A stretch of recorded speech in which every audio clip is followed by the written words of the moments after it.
including the first bike I ever bought, which is a Trek Domane. That was 2014, 2015 I bought this. It's an expensive bike at the time. But you know what I love about this bike is its amazing simplicity. I've taken the chain off and I've taken the jockey wheels off, because they're obviously the bits that get dirtiest. I've cleaned up the Dura Ace crank that I fitted. What I do is I soak the chain and the jockey wheels in petrol or diesel to get all the garbage off, and put them back on. So wheels over there.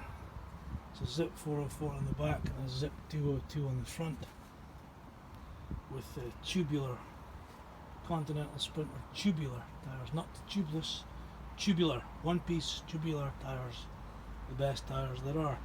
It's got a 30 cassette on the back. I think they're fitting a 32. The knees are getting bad. But it's the simplicity, it's so simple. You take off the chain, you take off the wheels, you take off the jockey wheels, and all you're left with is a really simple frame to clean. There's nothing to it. I've got Envy Aero bars on here. They're pretty great, they're really narrow, 38.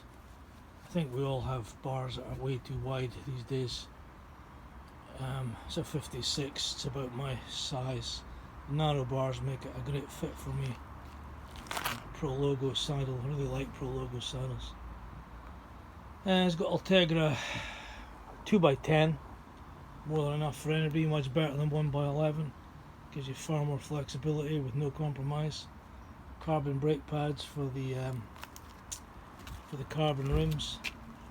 Never had any problems at all running carbon rims with carbon brake pads, because I'm not really braking much. I'm not racing. You know, I don't need discs. But my other two 1x11 bikes have got discs and hydraulics and fucking shit. But hay fever there. But you know, this bike, I ended up with 8 bikes somehow. I don't know how it bankrupted me. But really, I should just have bought this bike and no other bikes. I mean, I didn't need any more bikes. This bike is perfection. It's 8 kilos. It's got a Stages. It's a Stages Dura Ace power meter on there, which is a great thing. The geometry is superb. Everything works perfectly. Just noticed this bit here. What's that for?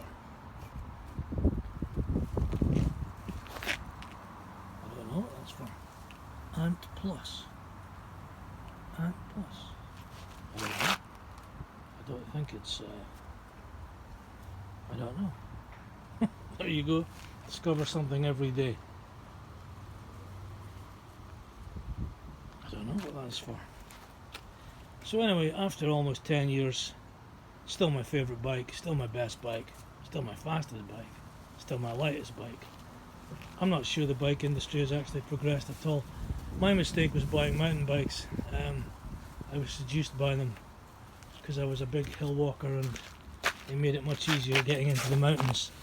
And I totally overinvested in mountain bikes, and now, because of my hands and things, because of problems with my wrists, I really can only operate with on the drops and resting my hands on the hoods. I cannot grip, so mountain bike is now useless for me. So I've got 4 very expensive mountain bikes up for sale. Should anybody be interested, you'll see them in the videos. They're all pristine, they've all hardly ever been used. But my advice is, if you want to enjoy cycling, get a very simple rim brake bike, 2x10 or 2x11, and forget about it. Forget about hydraulics, forget about aerodynamics, forget about massive cassettes on the back. This has got, I think, a 39. Has it got a 39 chainring? A small ring. Actually, it's quite a big. This is quite a big chainring. What is this? I don't know what that is. I'll report back on it. It's a 42. Wow. So this has got a... didn't know that. This has got a 54. Is that a 54? Is it going to tell me what the big one is? I don't know if it is going to tell me what the big one is, but the little ones are 42. And that's a surprise. So the big one's probably a 50. It's a 53. So I'm running a 53.42 on here. I thought I was running a 52.39, but I'm not. That's why it's so fast on the flat. This thing flies on the flat quicker than anything else I've got. Well, all these things I've seen today. This Ant Plus thing that I've got no idea what's going on there. Maybe it's a booster for the power meter that's built into the bike. Who knows? So I've got a 30 on the back and a 42 on the front. Wow.